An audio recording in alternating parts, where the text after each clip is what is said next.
Hello, welcome to Railgun S episodes 12 and 13. Yep, I got a little lazy again, but it's because recently this series has been kind of dragging on to more recap mode of Index Season 1, which got kind of a letdown, but it's fine. I'm kind of enjoying this other side perspective from the episodes. And we'll start with episode 12. Kind of starts with Misaka as a little kid, going through that little problem with like a stuffed frog she has. And her mom basically comes to the rescue and, recovers the stuffed animal that she likes. And that's just kind of Misaka having a little bit of a dream that her mom always was there to help her out of certain situations. And now it's time for Misaka to kind of do things by her own. Because we learned in episode 11 that she has to destroy this thing called the tree diagram, which is a big supercomputer that has all the science experiments on it. Everything that goes on in the Academy City. So she's trying to blow this one up because if she takes care of it, she thinks she can stop the experiments on her clones. And while that's going on, the core of the episodes mostly follows Toma hanging out with Misaka, one of her clones. 1031 is this version. And she's kind of hanging out with him for a bit. And she's got this cat she's trying to take care of. But with her power, she can't get near an animal because her electric field kind of like scares animals away. So she has to get rid of the animal. She can't really take care of it, so Toma kind of helps her out by he's going to look for some books on how to take care of a cat, and that's pretty much the episode, following her around, which was kind of funny watching those two interact. And one of the funniest things in there was Toma was trying to tell her, you named this cat, it's yours, right? And she's basically thinking all these names, like I'll forget some of the names she didn't use, but one name popped up was Dog. She wanted to call the cat Dog. It was pretty funny. She's got this like straight face. She's very serious about naming it Dog. It was pretty funny. And during this episode, Misaka kind of sneaks on, I guess, like a tour bus to, tour the area that has like a ground satellite that, beams signals to the tree diagram in space. So her plan is to infiltrate the area where they're keeping the main computer and destroy that, blowing up, disabling the tree diagrams, what she wants. And the funny thing is she gets there and does all this cool stuff with her powers, which is a really cool thing. You see how she sneaks in there. She's basically using her power like Spider-Man. She can, like a magnet, she can use her lightning to like whip and swing towards things. It's really cool looking. I like that. But it's funny, she gets there and she realizes the tree diagram has already been destroyed. It's just Academy City's kind of keeping it under wraps, that they don't want the city to know that the computer that runs everything for them, the city has been taken out basically. And if you've seen Index, you know very well that she was the one who blows that thing up, like episodes before this. But this actually takes place in Index Season 1, Episode 10. You see the little thing with Toma and the clone kind of hanging out.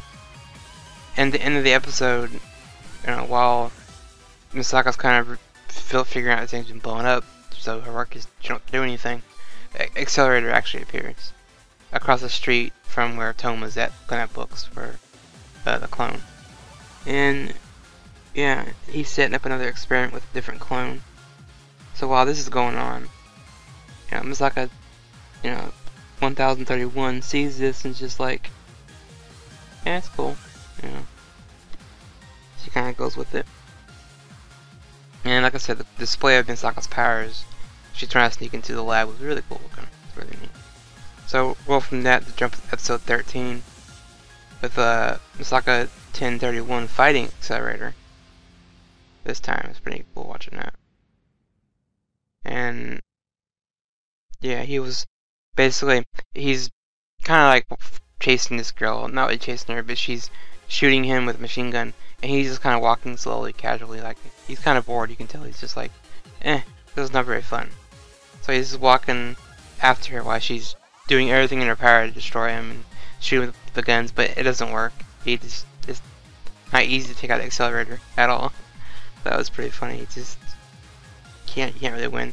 But while that goes on, kind of Misaka has this realization that the tree diagram's taken out. Is that really going to stop the clones and everything? I guess she found a map and realizes that there are several labs connected to this place, so she goes on like I guess kind of a mini rampage and takes out a different building.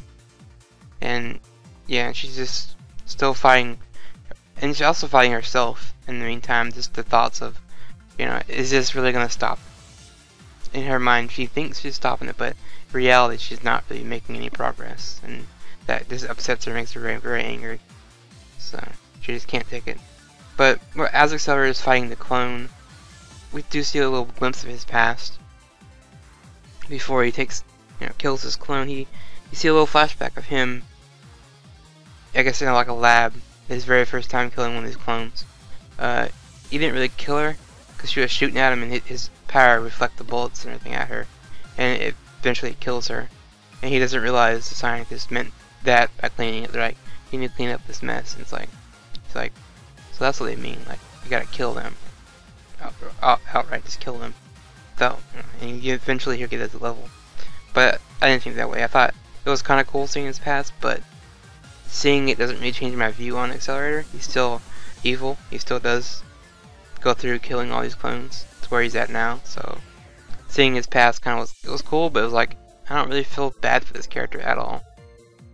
Even though I think he's been roped into the experiment without really knowing what's going on, but yeah, whatever. And after the flashback, Accelerator kind of, I guess he wounded with the clone, and he walks up to it and kind of looks down at her, and he's just like, what happens if I make your blood flow in reverse? What will happen? And before she can really answer, he sticks his finger in her shoulder where the bullet kind of hit her. And MISAKA at the same time happens to look up from the computer screen and sees a monitor, the camera pointing right at this event, and before she could do anything, Accelerator blows the girl up. Just blood flies everywhere, all over the camera and all over the wall, and it's just a massive puddle of blood. And he kind of like looks a little bored because he was like, I wasn't very entertaining. Kind of just walks off and goes through on his rest of his day, even going as far as that, say, what am I gonna eat for lunch or dinner? And he just kind of has a normal time. It's kind of weird. And in the meantime, Toma eventually arrives and sees this massive puddle of blood, and he's just like, he's freaking out, and he doesn't know what to make of it. He runs off, and eventually, I guess hours later, the cops arrive, or whatever you want to call them, authorities, and they see nothing there. The blood has been cleaned up. There's no traces of any damages. So he kind of gets marked as, oh, you told, like, the little boy who cried wolf. No one believes you now. And they leave. But while Toma's there investigating the area still, the massive army of clones finally appear. And they kind of give Toma the breakdown of like, well, this is what happens. This is the experiment. And we're all participating in it. So this is just normal life for us. And he does see the body bag that one of the clones has over his shoulder, and he's just like, who was that? And they're like, well, it was the clone, number 31 you're talking to. But now 32 would take her place, and since they all share memories, all of them remember what he did for her and took care of the cat and everything, so to them it's just a big cycle. So it just refreshes it to another clone. But at the end of it's kind of MISAKA, kind of like, still freaking out, still mad, still upset that she can't do anything about the Accelerator, but I think she's starting to realize that she's just not going to be able to defeat him. In fact, we all know what happens with the Accelerator versus Toma, so. And, yeah, for episode 13, it actually takes place in Season 1 Index, episode 11. It's kind of neat watching it. You see more of a different perspective. And the last thing to say about episode 13 is Accelerator. God damn. Because someone's blood flow backwards is kind of crazy. And also kind of scary at the same time. Like, damn, really. But anyway, it's been episodes 12, 13. I'll probably do the same at 14, 15, maybe 3 because they're all kind of like colliding with each other. And it's kind of a rehash of Index Season 1. Which just kind of got me annoyed that they're doing all this when there's so much other stuff they could be covering. But whatever. Watching me here. See you later. See you next time.